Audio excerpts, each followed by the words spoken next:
Okay, y'all. So last night, Karisha returned for Karisha Please, and it was very long awaited. She has been silent, like no nothing on any of the Diddy stuff, any of the City Girl stuff since we learned that they were actually breaking up. So the people wanted to hear from her and Santana sat down and got right on into it. So let's start with basically how she's doing now. So mentally, 1 minute I'm happy, 1 minute I'm sad, 1 minute I'm feeling like this shit, and then the next minute I'm looking at my kids and I'm like, I ain't bring us this far to go backwards. I work hard. I put in a lot of time and effort in this shit, and I feel like in life you gotta go through shit to get through shit. Like Usher said that, and I was like, wow, that's some real shit. Yeah. And I feel like in life everybody is going through something, whether it's a divorce, whether it's a death, whether it's they just lost their job, just anything. And that's what keep me going, because I know that like life not perfect. We gotta learn from our mistakes, and life is a lesson. And I feel like the people that I thought that would be in my corner when I was going through this shit, nobody called me to check on me. Nobody called me to see how I was doing. Like, people was really like, you thought. She's describing grief. You know, people think grief is just death, but no, it's just loss. She lost a lot of friendships, and that's what she's describing. A big relationship in her life. And then she's always been very open about still dealing with the fact that, you know, her son's father, who was a really good friend of hers, she's still dealing with that as well, too, on top of all that stuff, while raising her kids.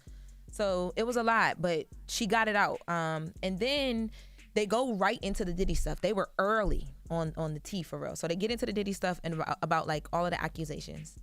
People felt like I was Diddy's biggest cheerleader and I made him my brand. And I felt like Diddy was on brand for me. I got with Diddy environment to my life. I had him at the office. I was still doing Rich Roulette and the split. Now, let's just put it out there, right? When Karisha was dealing with Diddy, a lot of the time, because she was going so hard for Deleon and the poppy signs in the audience, and he was thinking Cassie on stage, people tried to place this like she was not, like basically she didn't know that this mogul man was taking advantage of the fact that she was the hot girl at that moment. But she spoke a little bit more to that, and she had to let people know, like, I was still a city girl at the end of the day. I feel like it was beneficial for both of us. I think that, like, you know, I was able to come and be a brand ambassador for Deleon and take it to a whole nother level, because I feel like, I won't say nobody wasn't drinking Deleon, but... Nobody wasn't drinking Deleon. But I feel like I was an asset. I don't know what his intentions was, but when he got me, he really saw something in me, and that's why he was like, you know what? You got a big personality. Like, you should do a podcast. So I felt like, you know, I came into his world and I was able to like turn everything he had going on up a notch. With Revolt, I was able to come and make it the #1 podcast on Revolt. And then with him, it was like he was able to take my career to the next level. I did the Mack Gala. I got ready with Vogue. I wasn't going into the relationship thinking like, I want to get a purse. I don't feel like I'm up under a mogul. I want to learn something. It sounded to me like the relationship was mutually beneficial. She had a sugar daddy and she was providing the sugar. Baby. Yeah, but was it a relationship though, or was it that she was looking for something, right? Because if she said during that interview that she never seen or had any type of abuse, she's never seen any of that, and everything was perfect, and the relationship that they had together was amazing. He was uplifting her, and she felt comfortable.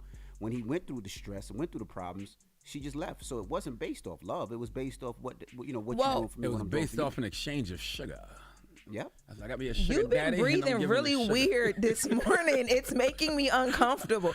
But I mean, to Envy's point, I felt like that's the question. She really did like separate herself when everything happened. But I think that it was one of them things where he would have did the same thing. And I was proud of her for being honest about the fact that she knew, like, I had to choose myself, and she did talk about the abuse though. Well, question: so I didn't watch the interview, but did Saucy Santana ask her? Where does her and Diddy's relationship stand, and where was she during all of that? Because they might have still been cool behind the scenes. I don't know. Yes, and she said they no longer dating. Yep, she said they are no longer. She made very clear, very straight to the point. She is no longer dating him. And when she talked about the domestic abuse, we're gonna get into that. But even before she got into that conversation, when she talked about their relationship, she said she honestly didn't know how it started out. When she met him at the party, she didn't know why he fell into her lap, but she was gonna run it up regardless. And then they fell in love, and he was really good to her. So it seems like it might have started like on an exchange, but they started to like each other. But she got kids to feed. Her whole everything shut down when this stuff happened to Diddy, because he did become a part of her brand. But let's get into the domestic violence stuff, because I know people were waiting to hear from her on that as well. I've been through domestic violence in 2 relationships. And I told myself after the second relationship, I would never put myself in that situation again, especially now being that I'm a mom. I was a mother then, but like having a daughter, like I would never put myself in that position. I don't stand for domestic violence. I'm just not going for that. Also, if you're a woman, like Young Miami clearly is, and you're in a relationship with a guy, and, you know, all of these allegations come out, and then a video comes out, do you really expect her to stick around? I wouldn't have been surprised if she did. Really? And I think a lot of people wouldn't have been surprised if she did, especially because she was silent. Not even because I know her personally, because I don't, or just not like I'm not throwing this on her character, but just in general, I feel like because of who Diddy is, sometimes it blinds people. No, Even to that extent though. And no, because it was, they got to a point where they were in love, and that also blinds the hell out of you. Yeah. But that's my point. People, we always talk about evolution or evolving, and we don't know what Diddy went through in that 10 years. We don't know if he did the work. We don't know if he did what he had to do to change as a man.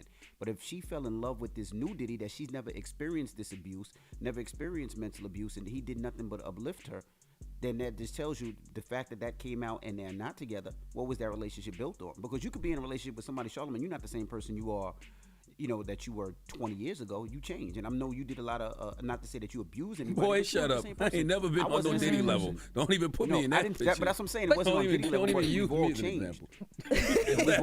He said, you've been saying all morning I didn't color my beard.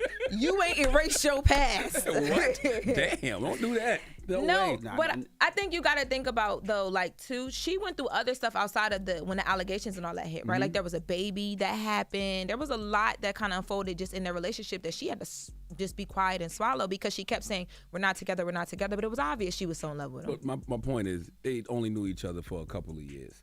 So she really probably didn't know him. So to see all of that stuff resurface, I wouldn't be surprised if she cut ties. No, you know what I mean? Yeah. I don't look at her as a terrible person because she decided to distance herself from that. Me either. She did what she had to do. She got babies to feed. And our relationship was built off exchange. And it wasn't built off, in my opinion, love. It wasn't built off what a foundation. Even if it was built off love, sometimes you got to distance yourself from people, even if you do love them. You know what I mean? Because that you might just not be into what they into, or you might have found something out that you're not comfortable with.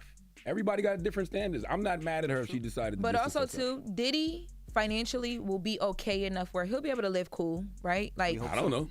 We hope so. We hope so. But if we're comparing it to Young Miami icing her career for standing by Diddy versus Diddy and him being, it's different money levels as well too. Like, she has a lot more to consider. She's new out here in these streets. Diddy has been running around for my whole life. I'm 30-something years old. She has a lot more on the line. But speaking of relationships, she did touch on the situation with JT and the City Girl split as well. It ain't all good and it's not all bad. Like, we don't talk every day, but it's no beef on my end. I still look at her like as family, but it's not like we on the phone, we chatting every day, or we checking in like, hey, you know, she posted my shit, I'm posting her shit. It's not, I won't say we beefing, but I'm the type of person, like, if we feel some type of way, we could hash this shit out behind closed doors. You could call my phone, we could text each other, we could cuss each other out. But like, once it goes to the internet, I feel like you trying to get people to pick a side. Like, you putting people in our business to pick a side, and I don't with that. Because I feel like we've been friends for so long that if we gonna go to the internet, we gotta air each other dirty laundry. Like, I'm gonna have to say some shit about you, you gonna have to say some shit about me, and people gonna have to pick a side. And ain't no coming back from that. No, once my friend go to the internet about me, ain't no coming back at all. No coming back from that at all. The biggest thing that I've gotten from all of this, man, is that I'm just glad someone finally told the truth about how Deleon is nasty. Okay, that's why Deleon didn't take off like other tequilas, because it just simply wasn't good. And I understand it was better than Ciroc, though. No. Yes, it was. Ciroc gave you a headache. The sugar one with all the flavors, not regular Ciroc though. And I understand Deleon was black owned, and you know we wanted to support it, but the support came in not saying it was nasty when we know we didn't like it. We was acting bad. It was a city girl summer. We all loved Karisha. She was right though. At least she knew what she brought to the table. She said nobody was drinking Deleon. Santana said nobody was drinking Deleon. We actually had that conversation with Diddy before.